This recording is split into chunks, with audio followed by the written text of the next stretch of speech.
Hey everyone, welcome back to the Let's Learn SQL Server series. My name is Martin Lazarus, and this is part of, of, of 14, Stored Procedures.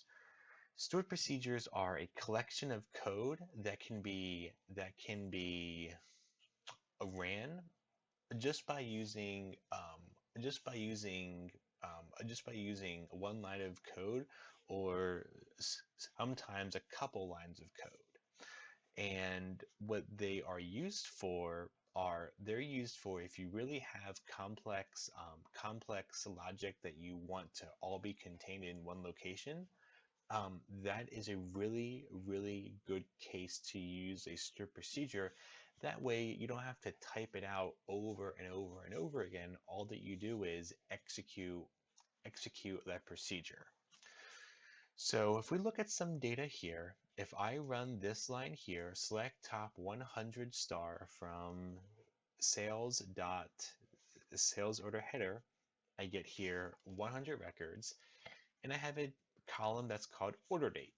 Well, if I also include a where clause for the order date is equal to 7/12 of 2015, I now get back 4 records. What I can also do is I can also change this date, 7/10 of 2005, and then so I will then get back different data. So what we can do is we can take code like this, put this into a stir procedure, execute that stir procedure just to see what happens. So let's do that now. We'll say create procedure, and this is how we begin creating a procedure. And then now we give it a name. So I'll say search orders by date because that's what we have here. We have our date, and I'll say um, as begin and end, and between this begin and end is where we have our code for our procedure. So I will copy this and I'll paste it here, and I'll clean this up a little bit just so it looks neater. Okay, so now it looks neater. So now what I do is I'll highlight where it says create procedure all the way down to the end, then I'll run it. So apparently I already have it. So let me drop a stored procedure. So the way that you drop a stored procedure is you say drop procedure, and then you're going to, and then you go into, um, and then you're going to pass into here what the name is. So in this case, search orders by date. You won't have to do this because you don't have a procedure created yet. I had to because I, um, I tried to record this earlier. It didn't capture properly, so yeah, I'm recording it again. so so now we can create our procedure, and now we see here our commands have now been completed successfully. So now if I want to execute this procedure, I'll say execute, and I'll copy my procedure and I'll paste that there, and I will run it. Well, one thing we notice is that every single time I run this procedure, I keep on getting back this exact same date. Well, let's say that I want to run it for the 9th. One thing we could do is we could alter this, and we can change this to the 9th, and then we can run it. Altering a procedure will change what the procedure does. That's what this alter command does. Now if I run it, now I get back data on the 9th. This isn't very dynamic though, and it's probably not helpful to us. If you imagine that, um, new orders keep on coming in, do we really want to go in and then make changes like this every single time that we want to change whatever date that we are searching by? Probably not. So what we can use is we can use a parameter. And what a parameter is something that you pass in that can be used in order to change the behavior of something. In this case, a stored procedure. So what that looks like is, after this alter procedure, I'm going to have in here a parentheses. And then remember how we had declared variables before? It is kind of like that. So I'll say my at sign. That's how we begin that, and we'll say search date, and this is a date. I believe it's a date. Well, it's actually a date time, so we'll do that.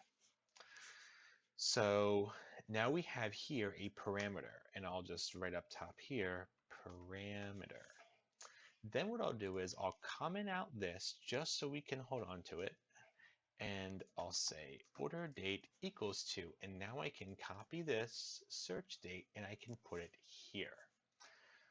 And now I'm going to alter my procedure, and I run this. Great. So now if I go to execute this procedure without giving it a date, it's going to explode. So let me just prove that. So it says here procedure or function search orders by date expects parameter search date which is not supplied. Basically this means that this procedure requires a parameter, but I did not give it one. So let's do that.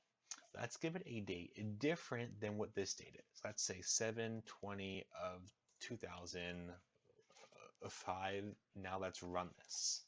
Now we see we have orders based on that particular date. And I can keep on changing this as many times as I want to. Set it the 22nd. Now I have all of these orders. This was, wow, a busy day on the 22nd. That's great. 23rd. I can keep on changing this, and I don't have to change any of my code because now we have this code dynamic, meaning that we can change these dates without having to change any code at all. One thing that we can also do in a procedure is um, we can also as well make a parameter optional.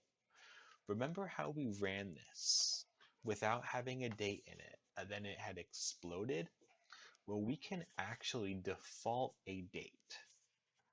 And I can do that by going up top here where I have search date and saying equal to. And let's say that if I do not pass in anything, this is the date I want it to default to. 7/9 of 2005. If I put that in there, and if I don't pass in anything, this is what it's going to use. If I pass in a date, that's the date it's going to use. Whatever gets passed in, this will no longer be used. So I can prove that. Let me run this. Now my procedure is altered. Let me create 2 executes. One without a date, and then we'll take a look at our order date. Look at that. 7/9 of 2005. Remember, that's what we had defaulted to, and we didn't even have to pass anything into it. Now if we pass in a specific date, now we get that date here.